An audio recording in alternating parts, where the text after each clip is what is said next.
There is a moment on every path of mastery that almost everyone reaches. It arrives differently for different people.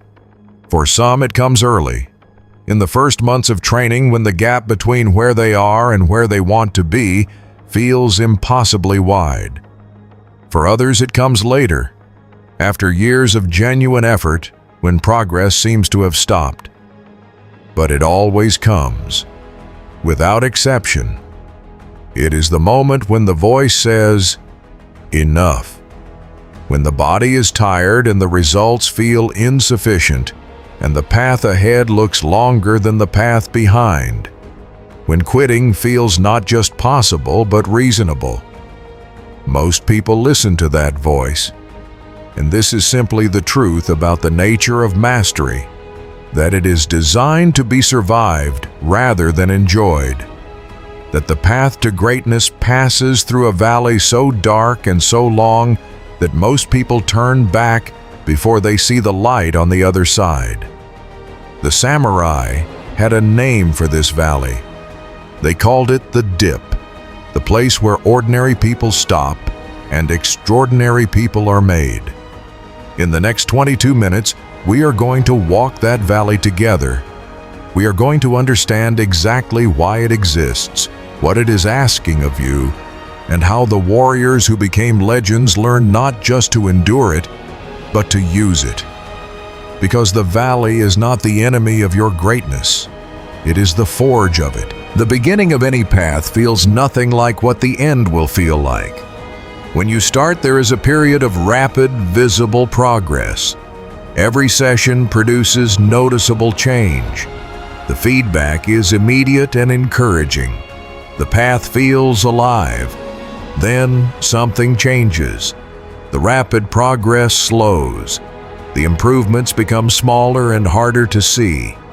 You are working just as hard, maybe harder, and the returns have diminished. The path that felt alive now feels like a wall. This is the place where most people quit, and they quit believing they have failed. They have not failed. They have simply arrived at the real beginning. The early progress you experience on any path is not mastery. It is the removal of obvious incompetence. Real mastery begins precisely where the rapid progress ends. The valley has a specific feeling. It feels like plateau. It feels like stagnation. It feels like you are doing everything right and going nowhere. But what is actually happening in the valley is invisible. The foundations are being laid. The neural pathways are being reinforced at a level too deep to see from the surface. The kind of change that produces exceptional ability accumulates underground until one day, without warning, it breaks through. Every master who ever lived spent time in the valley. The only difference between them and the people who quit is that they stayed. Not because staying was easy, because they understood that staying was the practice. There are 4 stages of mastery. Every person on every path passes through all 4. Stage 1, unconscious incompetence. You do not know what you do not know. The skills you lack are invisible to you. This stage feels comfortable, even confident. It is simply the starting point.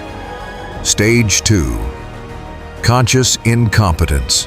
This is the stage that breaks most people. You now know exactly how far you are from where you want to be. Every session makes your incompetence more apparent rather than less. The gap is visible. The work feels insufficient. This is the stage where quitting feels most justified. But this stage is supposed to be uncomfortable. Discomfort is information. It is the path showing you exactly where growth is needed. Stage 3, conscious competence. You can do the thing, but only with full concentration. The moment your attention wavers, the performance drops. This is what building real capability feels like from the inside. It is exactly as hard as it should be. Stage 4. Unconscious competence. The skill has been so deeply embedded through repetition that it no longer requires conscious attention. It simply flows. This is what the world calls mastery. How is this stage reached? Not through insight or inspiration, through the accumulation of thousands of deliberate repetitions. Most of them ordinary, many of them difficult, all of them necessary. The path from stage 1 to stage 4 is not a straight line. It is a spiral.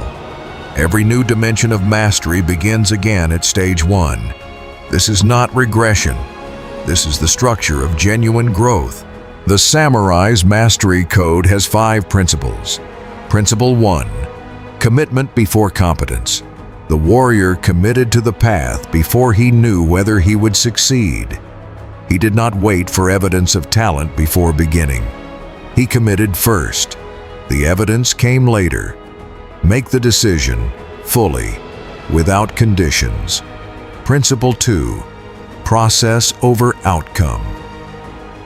The warrior who trained for outcomes was vulnerable to quitting because outcomes are delayed and unpredictable. The warrior who trained for the process was nearly unbreakable because the process is always available. Every single day you can show up and do the work. Love the training, not as a means to an end, as the end itself. Principle 3. The long game. The samurai measured their work in lifetimes, not weeks.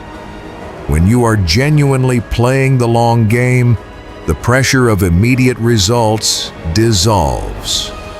Each day's work becomes sufficient in itself. The small act of showing up today is enough. Principle 4. Embrace the difficulty. The samurai did not seek comfort. They sought challenge.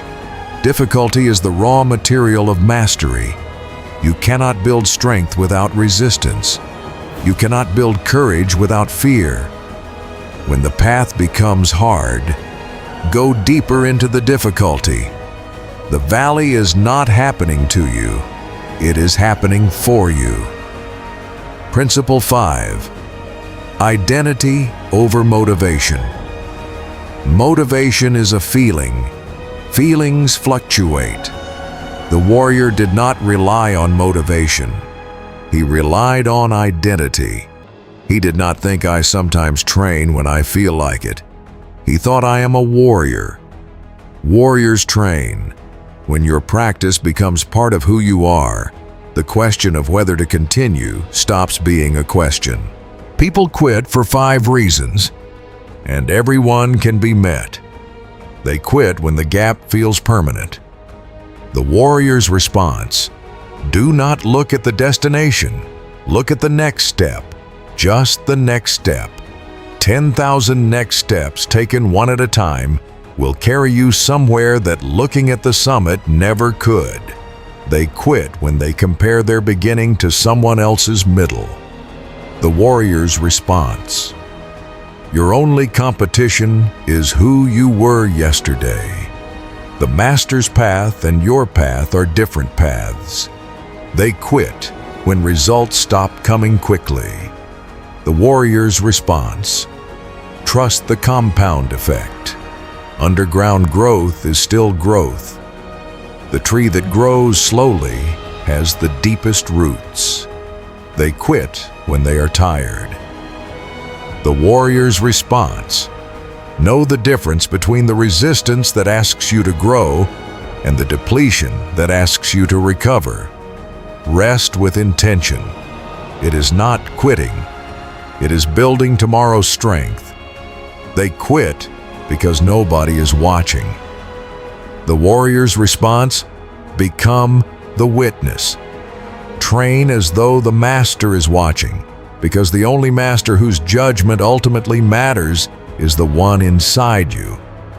A student once asked a master, "How long will it take me to reach mastery?" The master said, 10 years. The student said, What if I train twice as hard? The master said, 20 years. Mastery comes to those who stop asking when they will arrive and simply walk. The people who quit before greatness did not lack talent. They lacked one understanding, that the valley is not the obstacle. The valley is the path. You now have the map, the 4 stages, the 5 principles, the 5 reasons people quit, and the warrior's answer to every one. Walk. Subscribe, because the path continues. Every week we go deeper. See you on the path.